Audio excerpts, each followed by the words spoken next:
Hey guys, welcome back to the channel. So we have a 98 Mercedes E320 Wagon, commonly known as a W210 behind us, and today we are going to be replacing the fuel filter as a maintenance. Now before we go ahead and begin guys, if you guys haven't subscribed to the channel, hit the subscribe button down below. Definitely smash that like button because it helps the channel out. And with that said, let's go ahead and get started on today's repairs. We're looking where our fuel filter is located. It's going to be right about here where this cover is. Now this is just forward of the rear driver's side wheel, guys. This cover should be held on by 3 plastic bolts. Now I noticed here that there's nothing really holding it in. It looks like the little holding tabs have rotted away, and I have a feeling that we may lose this third one here. So when we take this cover off, we're gonna have to be creative if this does break. So I'm gonna take a 10mm and put it on here, and we're just gonna see what happens. Okay, so this one, the tab actually held out, but typically you would have 3 mounting points, and I'll show you guys those right here. You'll have 2 up here, one there, and then the one that you guys just saw. Once you remove that cover, you'll have access to our filter. What I'm probably gonna do is try to glue this or somehow zip tie this cover up here so it doesn't move around, because it should definitely be covered up. It shouldn't be exposed, but I'm gonna do that a little bit later when I reinstall it. Our fuel filter now, I'll get you guys zoomed in into position. It should be relatively easy to replace. It shouldn't really fight you too much. It's very similar to a fuel pump replacement on these.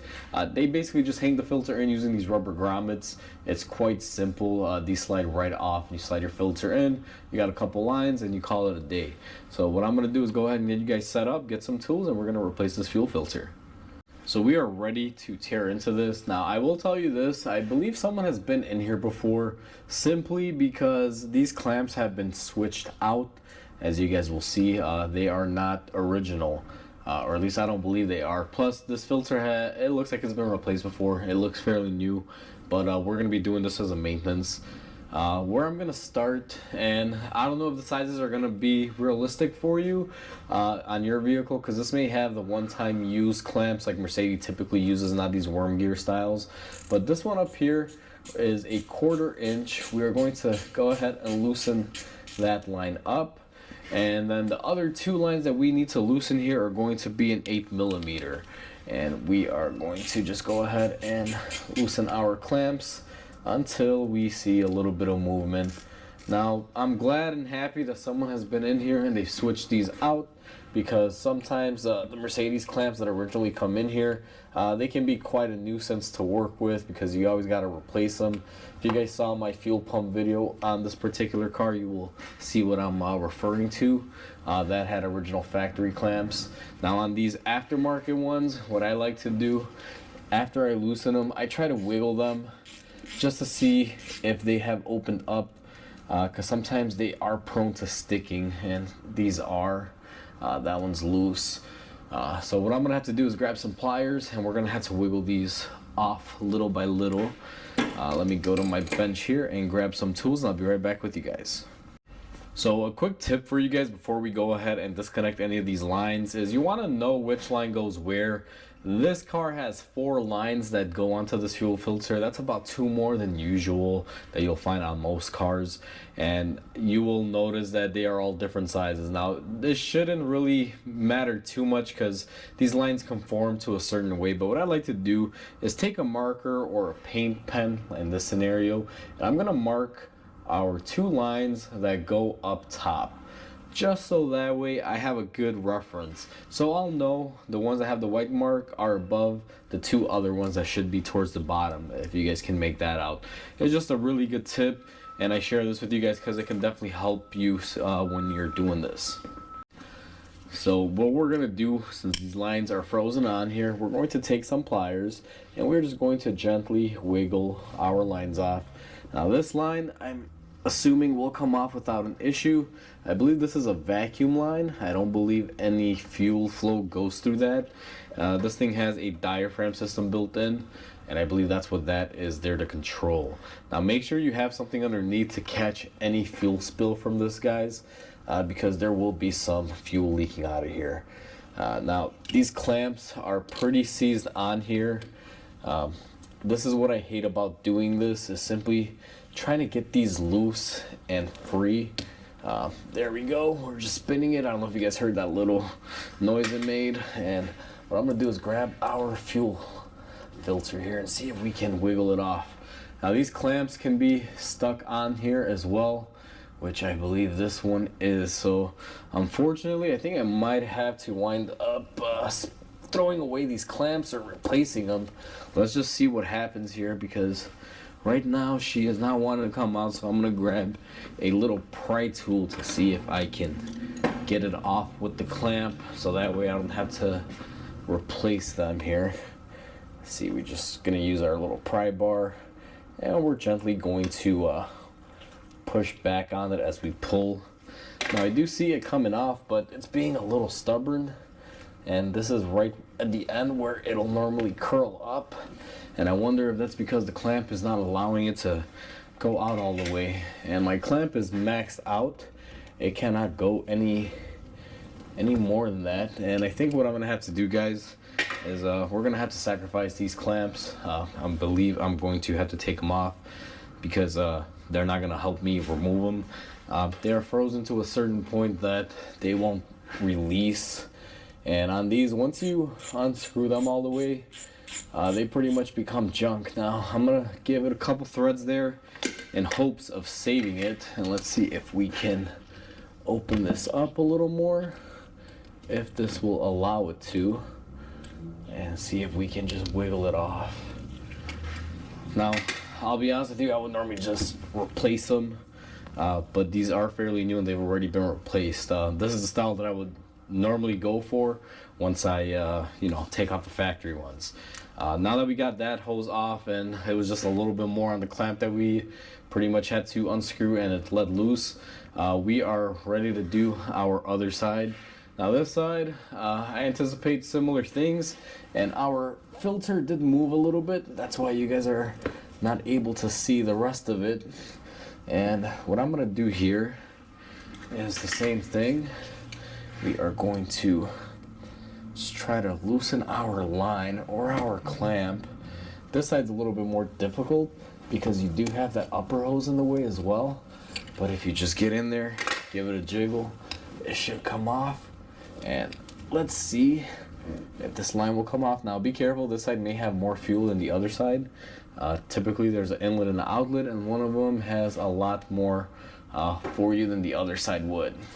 Now this other clamp, it actually came off fairly easy, and it does have quite a bit of room on there to alleviate it. So I'm gonna loosen it up just a tad bit more. Maybe we can slide it up and just get it out of our way. And it's a lot easier to do it this way with these clamps than the factory ones, guys. Usually when the factory clamps are on there, I hate it. So I was actually relatively surprised that these have been replaced before. Now I'm gonna need my ratchet because this clamp is a little bit harder than usual. And I'm just going to loosen it enough to get it over and up and out of the way. That way I can get directly to the collar and spin this loose here and break the stiction. There's always going to be stiction on these. You always have to, break them loose, guys. General rule there. And now we went ahead and we got that off. I'm gonna give this a minute to drain out. Once it's done draining and dripping all over the place, I'll bring you guys back in. It's been several minutes and it's still continuing to stream. So what I'm gonna do is just go ahead and proceed forward. I'm gonna go ahead and slide my fuel filter off here. Be very careful. Obviously don't have any open flames or a drill going on at the shop right now, and you guys will see fuel comes out of our filter like that. And we are going to take our new filter here, which is a genuine OE Mercedes filter, and we are going to open up our box and remove it. So this is what you get now. And always remove these little rubber nipples that come on it, especially if they're attached. Just get them off, so that way there's no issues there. And it's pretty straightforward the way this filter goes on, but also reference it. Now you will notice that they both have arrows in the correct spacing. It's kind of weird because they point backwards. I don't know if they're just pointing at the tank or whatever, but they always point backwards on these. It's kind of weird. And we're going to slide it into our grommets. And I really hate this. Fuel is cold. For those of you who have done this sort of job before, or work on fuel tanks or replace fuel pumps, you'll know how cold fuel can get. And just for sake of plugging up this little leak, we're gonna go ahead and plug in our hose where it belongs on this side, and that stopped the fuel flow. And while I'm at it, I'm also going to tighten up my clamp. Now what I'm gonna do that the other person previous to me didn't do here, guys, is I'm actually going to face these clamps opposite of each other. So I'm gonna be tightening this one from the back side, and I'll show you guys after I'm done what I'm referring to.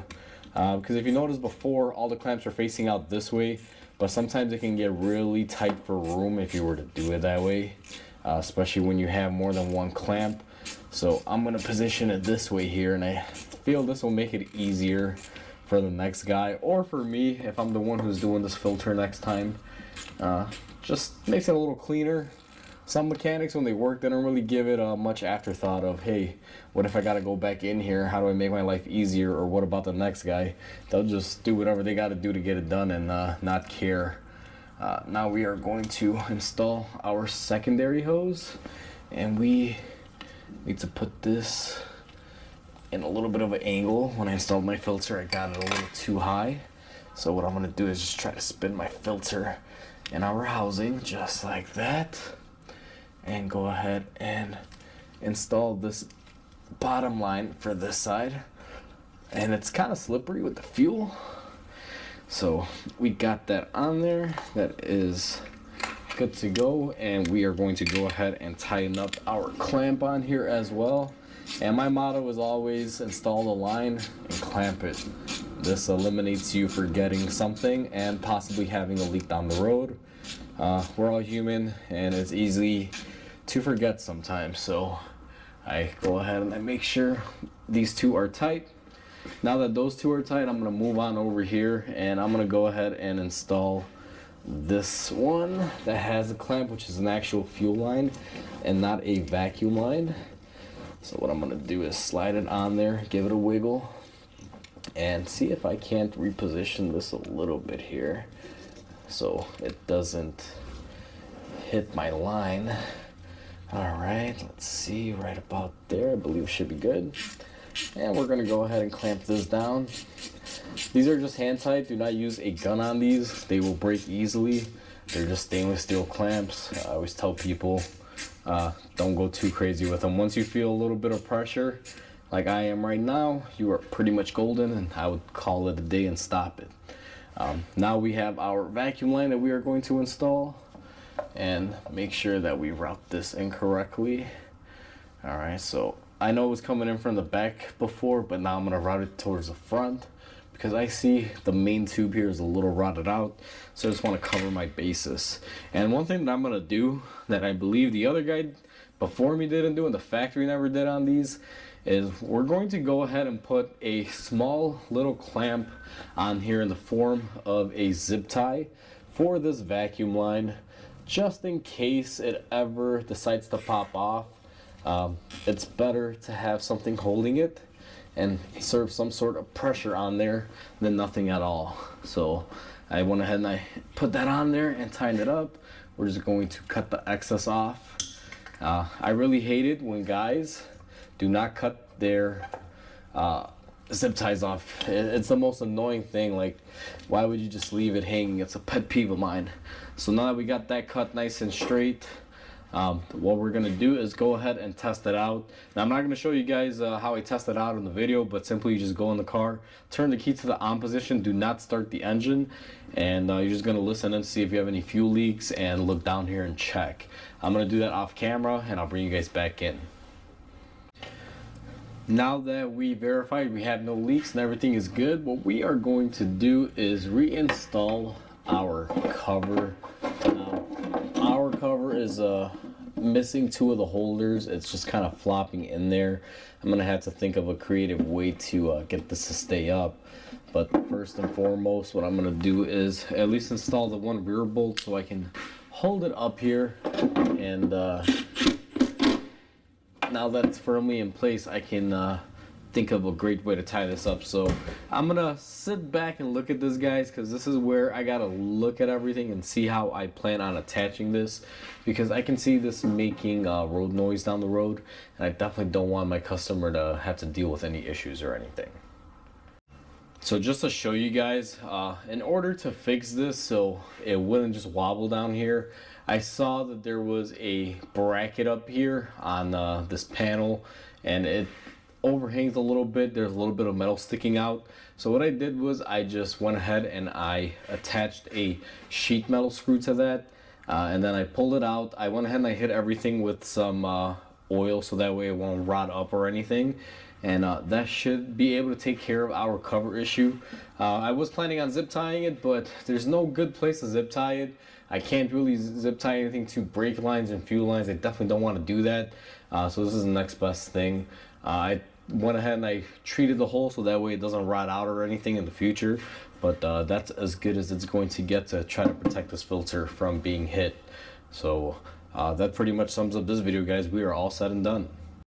So that's how you replace a fuel filter on these guys. You saw it wasn't in a real bad spot or anything. It's just a little difficult to take those lines off. And if it had the factory lines, reusing the clamps or buying new clamps would have been an issue. But other than that, it's pretty straightforward. We got lucky, no lines or anything broke on us because they were a little brittle, but they weren't horrible. But other than that, guys, it's pretty straightforward. Hopefully you guys enjoyed this video. Please comment, like, and subscribe because it definitely helps the channel grow. Hope you guys have a wonderful day, and I'll catch you guys on the next video.